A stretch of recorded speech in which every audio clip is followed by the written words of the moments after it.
So Carol Anne Hilton is the CEO of Transformation International. It's an award-winning social and economic development company. She is a recognized First Nations business entrepreneur with an MBA from the University of Hertfordshire, England. Carol Anne is from the Nuu-chah-nulth Nation on Vancouver Island. Carol Anne works to incorporate an Aboriginal worldview while bringing First Nations, industry, and government together to design new approaches for sustainable, inclusive development. She is currently authoring Indigenomics, a global power shift. Please help me in welcoming Carol Anne to the stage.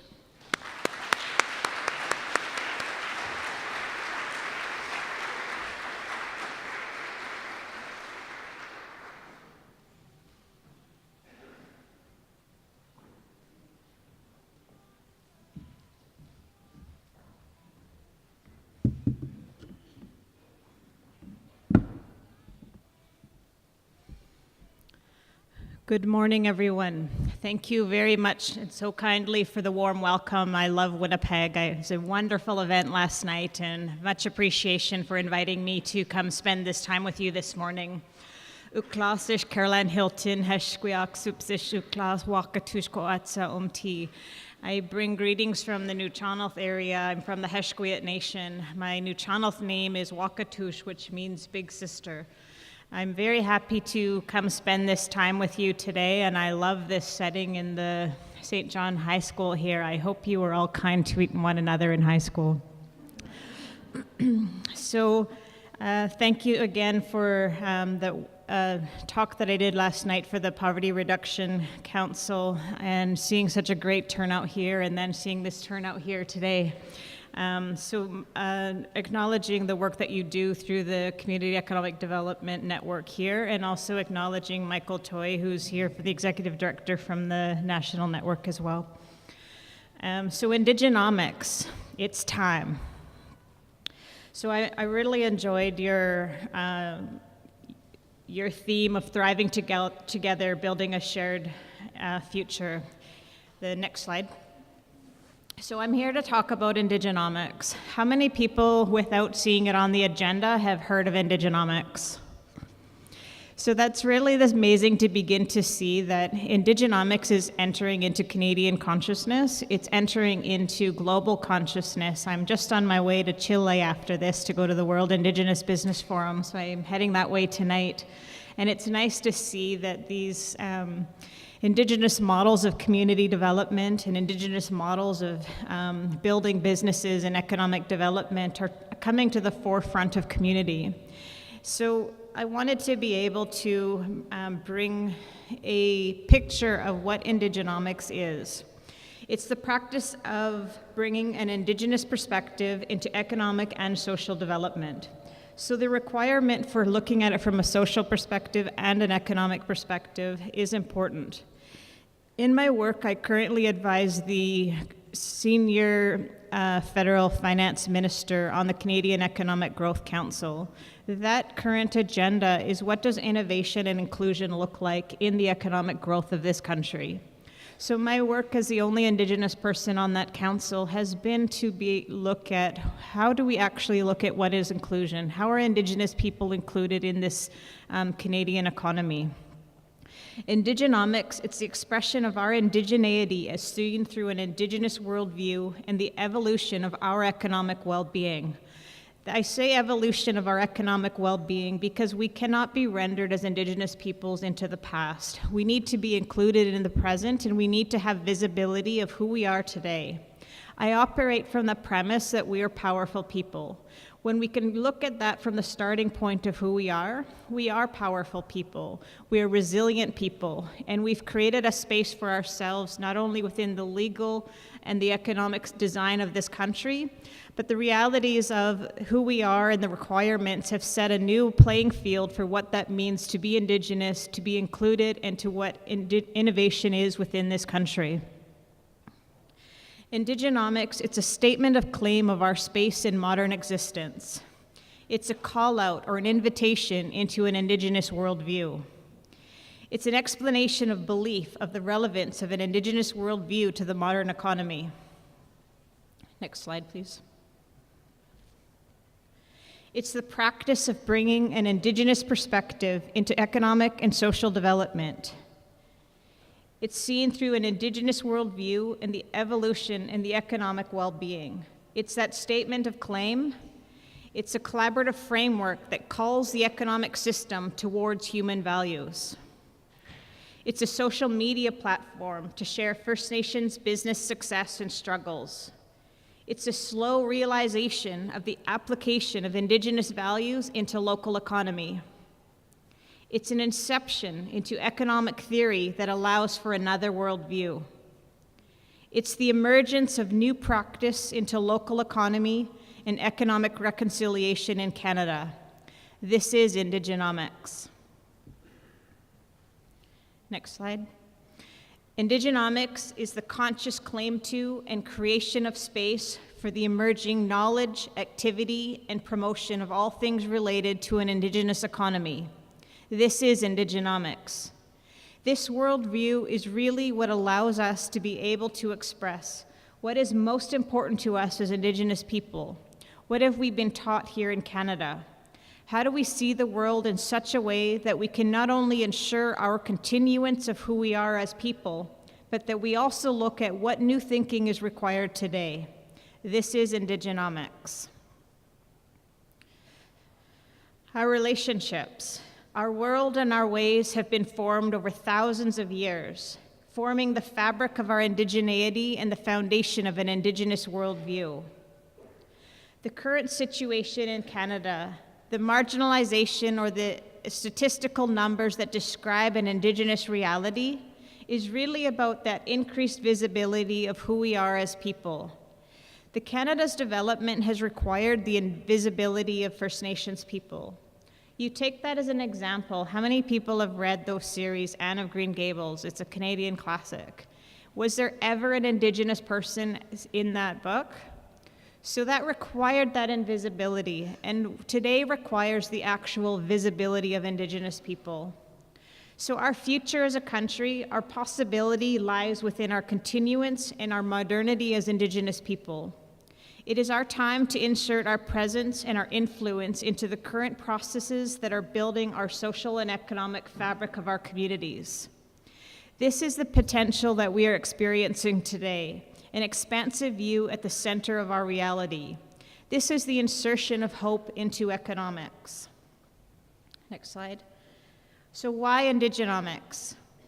At the heart of an Indigenous worldview, from one end of the earth to the other, is a concept which expresses itself within my own Nuu-chah-nulth worldview as Hishuk Ishtaawak, which translates into everything is one and interconnected. So you find an Indigenous language and you find this concept deeply embedded within that. So across this country, across different cultural groups, this concept of interconnectivity and the ability to form relationships from this concept is an essential component of strengthening our economic relationship. It is this worldview that seeks that requirement to say, there's another way of relating to each other, and there's another way that we can strengthen our processes of what community development is. We can seek stronger results by asking better questions and getting those better results. Next slide. So from the core question is, from whose worldview is the process of economic development being undertaken? It's time to take up this space to collectively answer our approach to economic development. What if economic development was an act of reconciliation? This is a core question to be able to identify that this is the fabric of how we're designing community economic development today, that in strengthening our relationship with Indigenous people, this has to be a fundamental question that we increase the visibility of who we are, and we operate from that presence as Indigenous people. We are a powerful people. Next slide. The legal precedents that First Nations have set over the past number of years, these milestones have inserted this new reality into the Canadian economy. First Nations people have won over 230 Supreme Court cases where each one of them have defined our modernity, our requirement, and our position within this country. This is now opening the door to a modern economic playing field. We need to examine the system, the processes, and the language from which current economic development practices is based, and examine, is it inclusive? Because we need a new language to move towards reconciliation, and it's through this process that we can raise our relationships and we can raise our understanding. Next slide. So from whose worldview is the process of economic development being undertaken? It's time to take up this space to collectively answer our approach to economic development. You've answered this call in being able to do community economic development differently. Shifting our current perceptions. In the work that I do numerous talks across the country, and what I find is that towards this new Aboriginal economic reality, for the most part, I find that there's this genuine interest in being able to say, how can we strengthen our relationships, and how can Indigenomics be a tool to be able to do that? But every now and then I find the Letitias and the Sunny Ways that say, this is the old narrative of a country that has new requirements within the Aboriginal relationship. What do First Nations add to the federal coffers? Zippo, they take and they take and they take. They're professional complainers using a race card. Or Sunny Ways, any idea the fiscal drain of even one reservation here in Canada? So that's the old narrative that is no longer useful to what is community economic development or what is the requirements of inclusive, innovative economic agenda of this country. Next slide. It's this business environment that needs to be increased in the visibility of what it is that we're doing as Indigenous peoples. So there's a story of growing advantage that's happening daily across this country. So these are some examples of a continuous narrative that's saying we're increasing our Aboriginal business success. We're inserting our realities into local communities. And I've seen this shifting, changing insertion of Indigenous economic development, both within inner cities and as well as within rural areas of Canada. And what we begin to see is when we look at this narrative, there's this changing story that's saying First Nations are becoming a strategic advantage to the core of community economic development and to the national economy itself. Next slide. Indigenomics and the establishment of a new normal. So what if economic development was an act of reconciliation? It's this core, it's the heart of this question. The intention to pull Canada into a better, stronger future. Canadians are not equipped with a language that says, I understand what free, prior, informed consent is. I understand what consultation is. I understand the referral systems, the requirements, or UNDRIP. It's time to build our toolbox of understanding and have a collective process of education of this Indigenous reality that's growing in Canada. That's where a new language needs to be built from. Canadians need to understand how and why First Nations are important within the regional and national economies. Indigenomics is that conscious claim to the modern expression of what is an Indigenous economy. It's this push and pull dynamic, and it's time to do this with intention. So 150 years of economic regression under the Indian Act. So our success in business as Indigenous people has happened in spite of this. Now we are setting and meeting these new expectations and requirement. We're creating shifts in environmental practices. We're inserting our worldview into new requirements of what is required to look at what sustainability means within this country. We're shifting national energy discussions. We're shifting the ability to get resources that have always been able to get to markets that now has a new requirement of permission from Indigenous people. We are establishing conditions for economic success. An army of Aboriginal business and entrepreneurs are emerging. So when we look at what is the Aboriginal economy worth, a TD report estimated in 2016 that we would be at $30 billion Aboriginal economy. We met and exceeded that estimate at $32 billion. So my work on the Canadian Economic Growth Council has been if we are to be moving towards a $100 billion Indigenous economy in this country, in what ways do we pay attention to that? Because we've met and exceeded trajectory and the expectations, and we've done that in spite of the Indian Act, and we've done that in spite of all the barriers that have existed within this country. So that comes back to that, why Indigenomics? Because new thinking is required. We need to be able to expand our awareness. New language will get us there. Indigenomics can act as a platform for understanding and communicating this new reality, to bring an Indigenous perspective around an Aboriginal economy, that we are converging within the current economic environment of this country, and that we require new shifts in behaviors and actions for systemic change. I like this concept of the underdevelopment of the Indian reservation.